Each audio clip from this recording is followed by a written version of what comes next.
How did I come to love art? I guess I've just always drawn. I like to see when you take a pencil or paper and you've got an idea and then watch it like come to life in front of you. When I started Masterpiece Cake Shop, I wanted it to be known for the artwork, not just for the baked goods, though that's important. I want to have a really good cake, but I want them to know that cake came from Jack. There's just something special about doing the wedding cake because it's one of the most important days in her life. And so I really want to get that right. Well, it was a day much like today, bright sunny afternoon in the late summers in July. And it was a fairly busy day in the shop. I had 2 girls working for me then. So they're both busy. And so I see that somebody's come in the shop. So I come around the corner and I see, one of them indicates there's 2 guys at the wedding desk. So I went around the desk and introduced myself. So I'm Jack, David, Charlie, pleased to meet you. We're here to look at wedding cakes. I said, it's for our wedding. And so right away I know this is not a cake that I can make. This is not an event that I can create for. So I tell them that. And so they're kind of surprised, like, what do you mean? So I'll sell you cookies, birthday cakes, whatever else I've got, but I just can't make this one.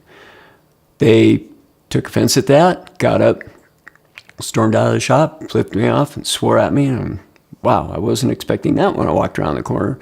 Then the phone rings about 20 minutes later, and somebody calls me up and says, are you the guy who just turned away the gay couple? I said, no, I turned away a cake that they asked for, but I would never turn them away. Right away, it blew up. When I got home that night, my email box was already had emails in it, hateful emails. Like, where'd this come from? All I did was say, I can't make this cake. The phone was ringing when I got to work, just pretty much nonstop throughout the day. So I told the girls, I'll be answering the phone all day. And just the most hateful phone calls you can imagine. And some guy calls me up and tells me that he's going to come and shoot me for having my daughter and my granddaughter in the back, and knowing the danger that they could be in.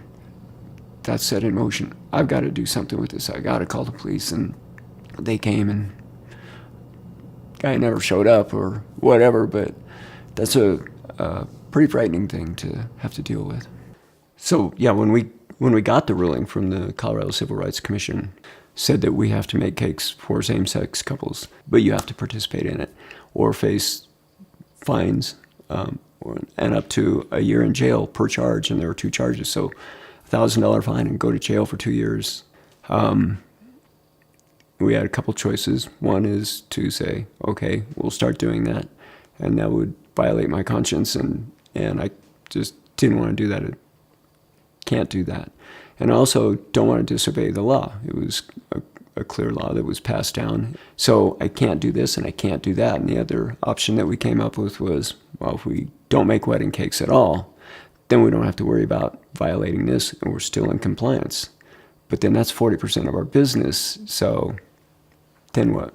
It was easier, 5, even 10 years ago, we had a good wedding business, good business all the way around. I had like 10 people working for me just shortly before David and Charlie came in. We're down to 4 now. There's still a hole that it's not always their choice to leave or my choice to get rid of them. It's like somebody else decided you can't do this, and so the choice was made for us. So we've lost those relationships as well, and that's as hard or harder than the money.